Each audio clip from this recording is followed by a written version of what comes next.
I've talked about the role meat may play in increasing the risk of diabetes, and the potential protective role of healthy plant foods. But plant-based diets not only appear to guard against getting diabetes in the first place, they may successfully treat the disease better than diabetic diets patients are typically placed on, controlling weight and cholesterol.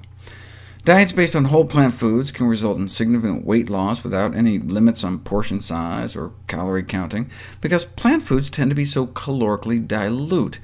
Here's 100 calories of broccoli, tomato, and strawberries.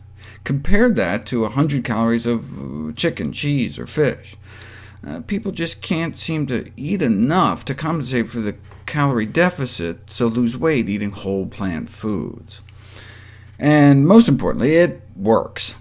Better. Plant-based diet beat out the conventional American Diabetes Association diet in a head-to-head randomized controlled clinical trial without restricting portions, no calorie or carb counting.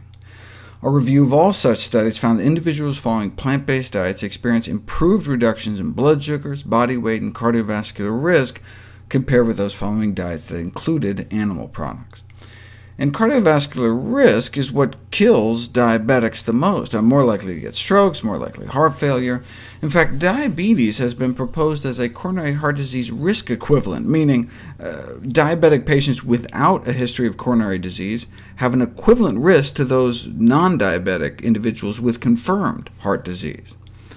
A newer study used a technique to actually measure insulin sensitivity. It proved on both diets in the first 3 months, but then the veg diet pulled ahead. And look at their LDL cholesterol. That's what we see when people are put on a plant-based diet. Cholesterol comes down so much, it can actually reverse the atherosclerosis progression, reverse the progression of heart disease. We know about the beneficial effect of vegetarian diets on controlling weight, blood sugars, cholesterol, insulin sensitivity, and oxidative stress compared to conventional diabetic diets. But what about quality of life, mood? How did people feel after making such a dramatic change in their diets? In this randomized controlled trial, study subjects were assigned either to a plant-based diet group or a control group. Vegetables, grains, beans, fruits, and nuts, with animal products limited to a maximum of 1 daily portion of low-fat yogurt. And the control group got the official diabetes diet. Quality of life improved on both diets in the first few months, but within 6 months, the plant-based group clearly pulled ahead. Same thing with depression scores. Dropped in both groups in the first 3 months, but started to rebound in the control group. Bottom line, the more plant-based diet led to a greater improvement in quality of life and mood. Patients consuming a vegetarian diet also felt less constrained than those consuming the conventional diet. People actually felt the conventional diabetic diet was more restrictive than the plant-based diet.